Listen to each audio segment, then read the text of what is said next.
Well, once again, good evening and welcome.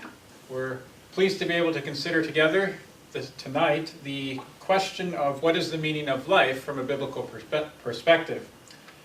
Now, when we consider this question, it's perhaps one that many have contemplated in terms of what is our purpose, why are we here, what is the meaning of life. And when we take a look in the Bible and we turn to the pages of Scripture and look for an answer to this question, we find that, in fact, there's a whole book which has been dedicated to answering this one question, what is the meaning of life? The answer to this question, believe it or not, is found in the Book of Ecclesiastes. So you may want to, if you have a Bible with you at this time, turn to the Book of Ecclesiastes. Now, the Book of Ecclesiastes is perhaps the greatest case study ever undertaken by man.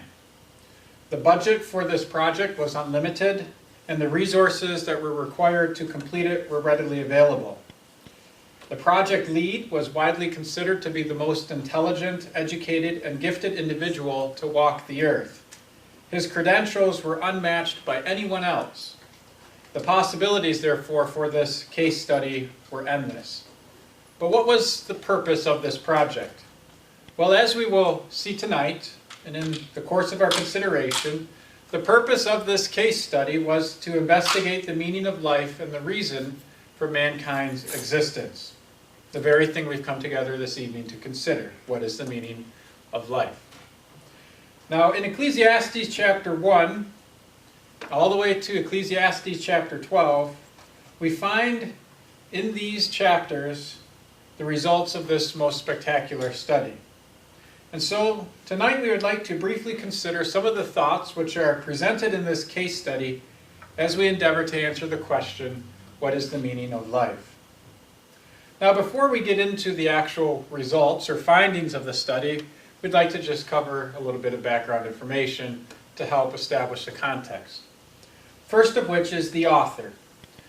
The author of the Book of Ecclesiastes. Well, when it comes to considering who the author of this book was, we see that the record identifies him as being the preacher. And you can see this in Ecclesiastes chapter 1, verse 1, where we're told that the words of the preacher, the son of David, king in Jerusalem. And then in verse 2, we see again the preacher coming up. Vanity of vanities, says the preacher. And then just looking down a little bit further, in verse 12, we see I, the preacher, was king over Israel in Jerusalem. So we see that the record identifies the writer of this book as being the preacher. In addition to this, we're given additional insight in the first couple chapters of the book as to who this preacher may have been. From examining the evidence, we can establish the following. In Ecclesiastes chapter 1, verse 1, we're told that the preacher was a son of David. In Ecclesiastes chapter 1, verse 1, and also in verse 12, we're told that he was king in Jerusalem. We're told he was the possessor of wisdom unequaled among his fellow men in Ecclesiastes chapter 1, verse 16.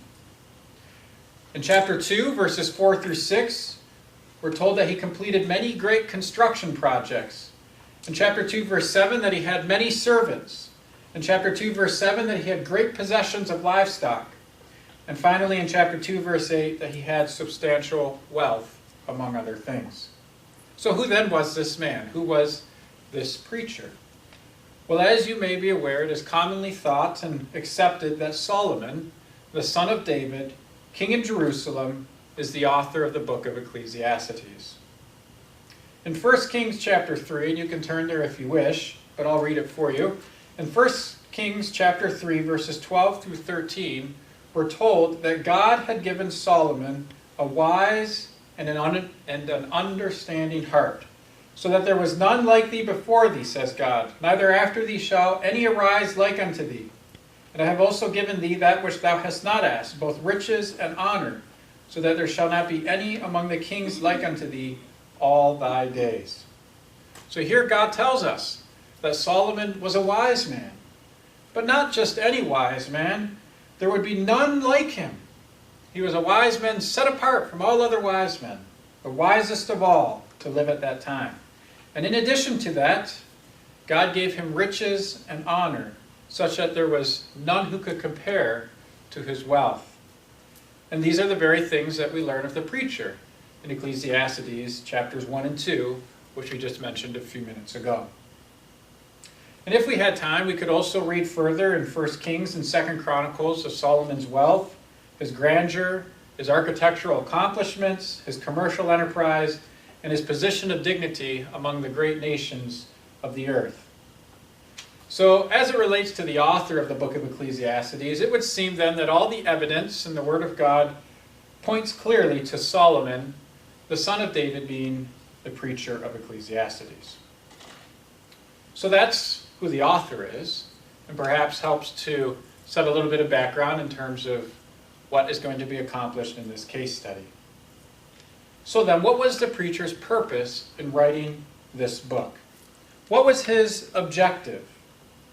Well, as we stated at the outset, these writings, that is, the writings of Ecclesiastes, function largely as a case study investigating the meaning of life and the reason for mankind's existence. In fact, the preacher tells us in Ecclesiastes chapter 1 at verse 13 and also at verse 17 what his objective was. Reading from Ecclesiastes chapter 1 at verse 13, the preacher tells us, "And I gave my heart to seek and search out wisdom concerning all things that are done under heaven." And then just jumping down to verse 17, the preacher says, "And I gave my heart to know wisdom, and to know madness and folly." This objective is then reiterated a few more times in subsequent verses, such as Ecclesiastes 7 verse 25, where the preacher tells us, "I applied mine heart to know, and to search, and to seek out wisdom, and the reason of things." That's what we're talking about tonight. What's the reason for life, the meaning of life? "And to know the wickedness of folly, even of foolishness and madness."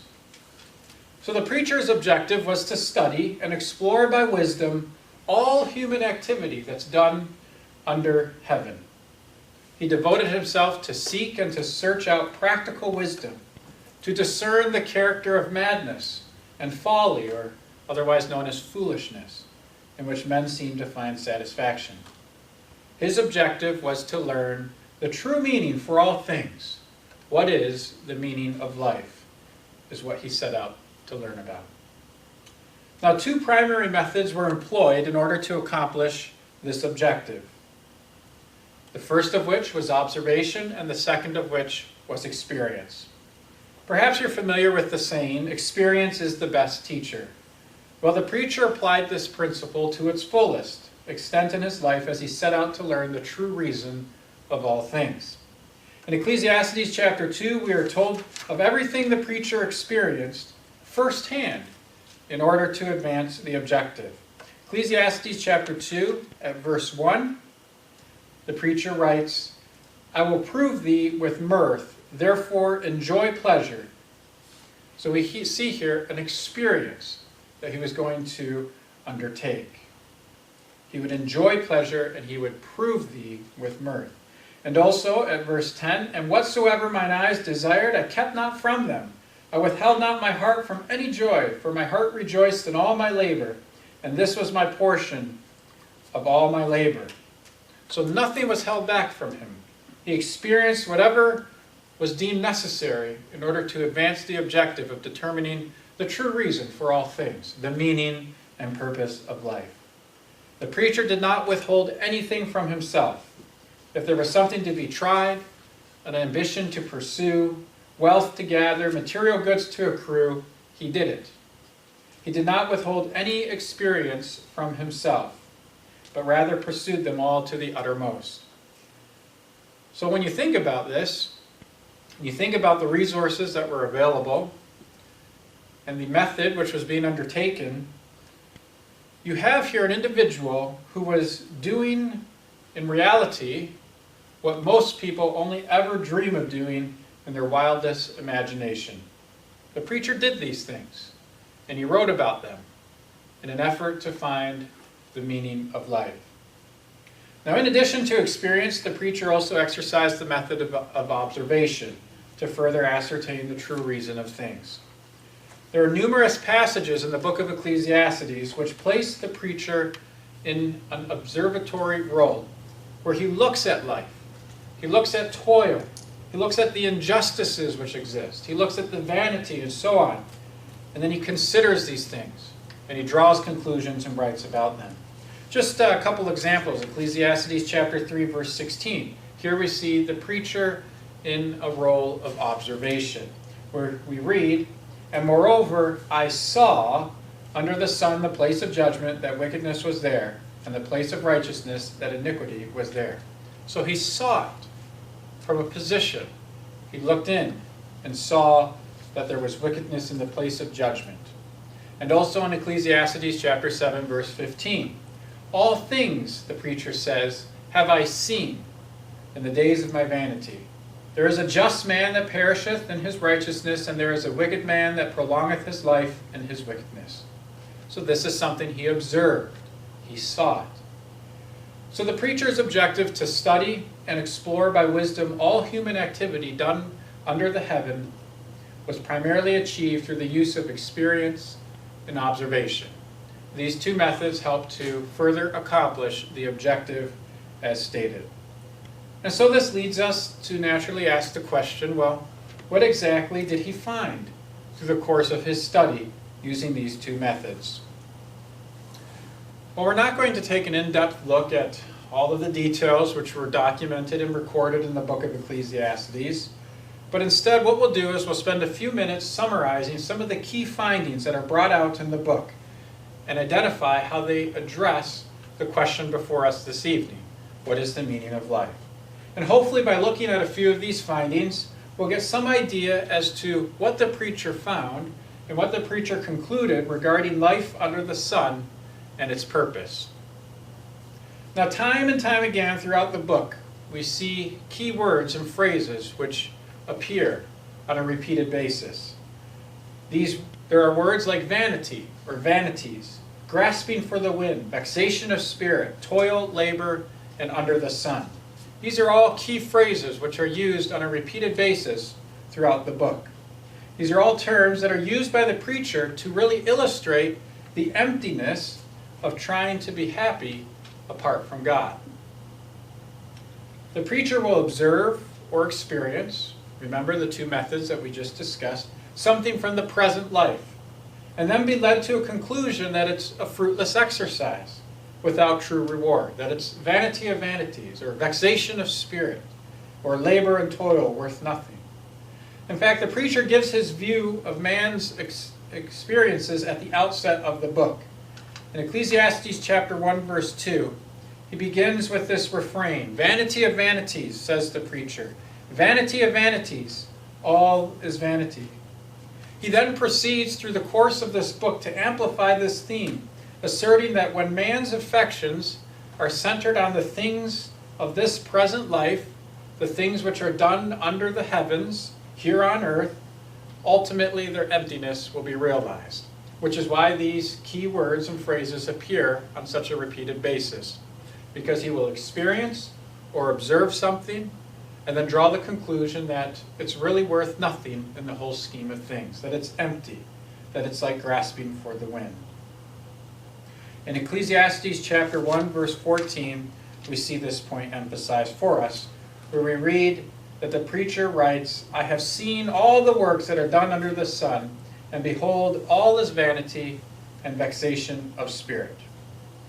So then, what are some of the key findings in this case study, now that we have this context established for us regarding what happens under the heavens? Well, the first finding is that there is nothing new under the sun. So, some may think that the meaning of life is to discover new things, to explore and to experience new things.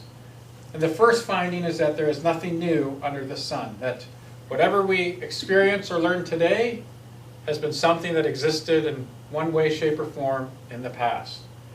You see, there's an inherent desire within people to seek out something new. The eye is never satisfied, we read in Ecclesiastes 1 verse 8, with seeing, nor the ear filled with hearing. Many people dedicate their entire lives feeling that this is their calling, this is their purpose, to such pursuits. to seeking out something new. Yet the preacher states in Ecclesiastes chapter 1, verses 9 through 10, that the following: "That which has been is what will be. That which is done is what will be done. And there is nothing new under the sun. Is there anything of which it may be said, 'See, this is new'? It has already been in ancient times before us." You see, the desires of men and women, the pursuits, their complaints, are the same today as they were many thousands of years ago. So how then can satisfaction, purpose, and meaning be found in something new when there is nothing new under the sun? Surely this is not the meaning of life, concludes the preacher. So what is another key finding? The second key finding is the vanity of pleasure. So is the purpose of life to simply please yourself, to do whatever you want, to experience the good life and do whatever feels good? Would having our every desire satisfied to the uttermost add lasting value to life, give us purpose, and make us happy? Is that the meaning? To just live out our days, have a great time, and then that's it? Perhaps some imagine that if they had sufficient money, life would be a delightful experience. But the preacher makes it clear that we should not be deceived. We have another finding in which the preacher reorients our minds and our thoughts on this matter. You see, in our imagination, we can go with the preacher and explore the wonders of the world because he had those resources available to him. We can enjoy pleasures. We can be soothed by music, or we can join the preacher in laying out the gardens and the orchards.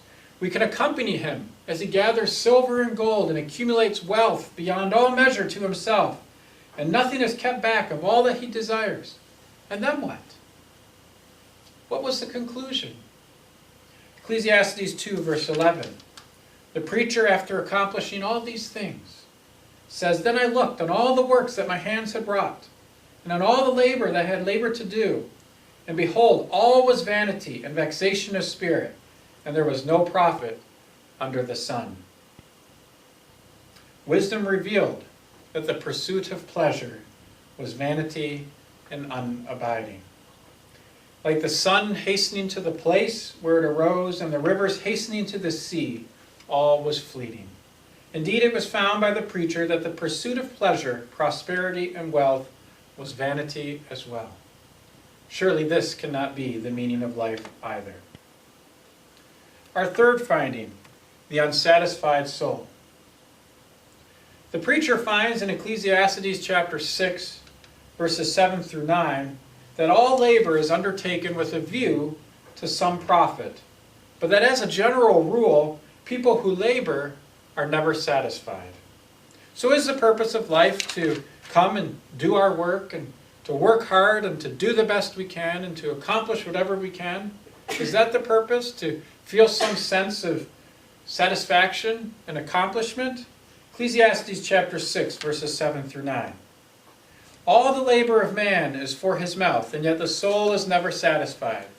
For what more has the wise man than the fool? What does the poor man have? Who knows how to walk before the living? Better is the sight of the eyes than the wandering of desire. This also is vanity and grasping for wind." So what do we learn? Well, we learn that the desires of the soul find nothing in the wealth of the world to give satisfaction. Just as food can only satisfy the appetite temporarily until hunger sets in again, so mankind is never content with his current lot in life for too long. There is always something else to desire and strive after. This, the preacher concludes in chapter 6, verse 9, is also vanity and a useless exercise. Surely this cannot be the purpose of life. The fourth finding, the wicked prosper. On a few different occasions, the preacher observes that the wicked prosper. One such instance is in chapter 8, verse 14, where we read, "There is a vanity which is done upon the earth, that there be just men unto whom it happeneth according to the work of the wicked. Again, there be wicked men to whom it happeneth according to the work of the righteous. I said, this also is vanity." So in other words, there are righteous men who get what the wicked deserve, and wicked men who get what the righteous deserve. And so this is declared to be vanity. Why? Well, being a righteous person requires self-control, discipline, and devotion to God. Whereas being a wicked person doesn't require much at all, because it is natural to serve yourself. So why put yourself through all the trouble of being godly, is the observation, if there is no reward in this present life? In fact, the total opposite would appear to be true. Those who are ungodly receive rewards in this present life. Why bother being righteous if this present life has nothing to offer? It's meaningless. And indeed, the preacher concludes, for the person whose care and concern is only about this present life, it is meaningless to be righteous, because there's no reward to be seeking after.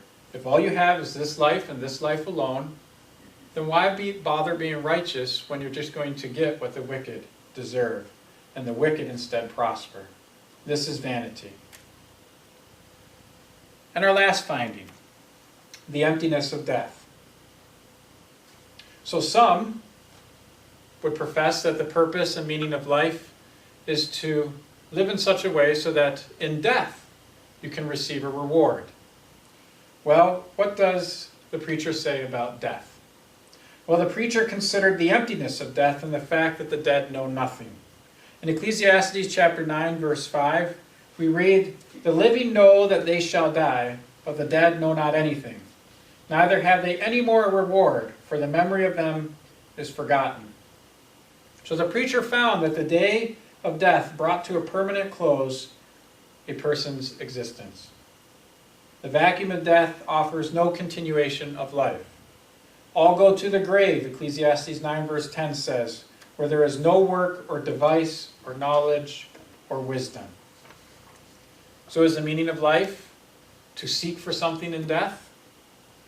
It cannot be, because we just read here in Ecclesiastes chapter 9 that there is no thinking happening in death. So we've looked at some of what the preacher found regarding life under the sun. There are many other passages that we could have looked at, but these will do for now. The preacher effectively took a step back and looked at how mankind operates. What makes people tick? What drives people? What motivates them? What is the purpose of life, he considered? What happens when you die? What is the value of wisdom? He pondered these difficult questions of life and recorded his findings for us. Now, in the findings that we've looked at, we've been reminded that there is nothing new under the sun. We've been reminded of the vanity of pleasure, that man will never be content, that the wicked prosper, and of the emptiness of death. This could be perhaps kind of depressing. Well, this is how the preacher sees this present life with all its enjoyments and experiences of pleasure and toil when lived as an end in itself. If there is nothing else other than this life, then this is the truth of the matter. A total preoccupation with earthly material things cannot lead to that contentment and peace of mind that most people seek after, some type of purpose-driven life. There is a disillusionment for those who do not acknowledge and obey God. Everything attained is meaningless unless accompanied by a humble reverence for God. So from a human perspective, power, popularity, prestige, and pleasure are meaningless, concludes the preacher. They are all declared to be empty. So then what is the meaning of life if these things are not to be driving us? Well, the closing verses of Ecclesiastes chapter 11 and chapter 12 emphasize the importance of seeking God in our youth. They strike an amazing balance between enjoying the gifts of God while simultaneously recognizing our responsibility to God. Ecclesiastes chapter 11, beginning at verse 9. "Rejoice, O young man, in your youth, and let your heart cheer you in the days of your youth. Walk in the ways of your heart, and in the sight of your eyes. But know that for all these God will bring you into judgment. Therefore remove sorrow from your heart, and put away evil from your flesh. For childhood and youth are vanity. Remember now your Creator in the days of your youth, before the difficult days come, and the years draw near when you say, I have no pleasure in them. So while it's true that the preacher portrays life with its frustrations, its vanities, and its limitations, he does not hide or overlook its many pleasures and delights. These pleasures and delights can be enjoyed, but they must be done so in the context of God's commandments and his righteousness. Because we see that there is a balance between enjoying the gifts of God, in verse 9 of chapter 11, and also being prepared to answer at judgment for what we've done with those things. So the point is that we ought to be thankful and appreciative of the lives God has given us. There are things in this present life which can be enjoyed. Things such as music, nature, relationships, eating, and so on. But in the enjoyment of the things of this life, we must realize that they do not constitute the meaning and purpose of life. Instead, there has to be a recognition of our responsibility to God. We must remember that we will ultimately be brought into judgment to answer for what we've done, or not done for that matter, in this present life. Ecclesiastes 12 verse 14 says, For God will bring every work into judgment, including every secret thing, whether good or evil. So everything we do must be in harmony with fearing God and keeping his commandments. Because we see the final conclusion of the matter. In Ecclesiastes chapter 12, verse 13, after completing this incredible case study concerning the true meaning of things and the purpose of life, the preacher writes the following conclusion. He says, Let us hear the conclusion of the whole matter. What is the conclusion? Fear God and keep his commandments, for this is man's all. Fear God and keep his commandments, for this is man's all. This is the meaning of life. To learn of God, to learn of his truth. These things are learned from his word. To learn of his purpose, which Numbers chapter 14 tells us is to fill this earth with his glory, which Exodus chapter 34 tells us his glory is his character, which means that God's purpose is for people to fear him, to keep his commandments, to develop God's character in their own lives, and thereby fill this earth with people who are professing God's character. So hopefully that helps with explaining the purpose and the meaning of life. The book of Ecclesiastes is quite helpful in terms of presenting all the different things that we may consider to be reasons for our existence. And it isn't until the very end, when we read the last two verses of Ecclesiastes chapter 12, that we have the answer given to us. And God's commandments, well, they're before us in the Bible. And it's our responsibility to open God's word, to read it, to seek out truth, and to understand it and to apply it to the best of our ability and in his strength to do so. Thank you.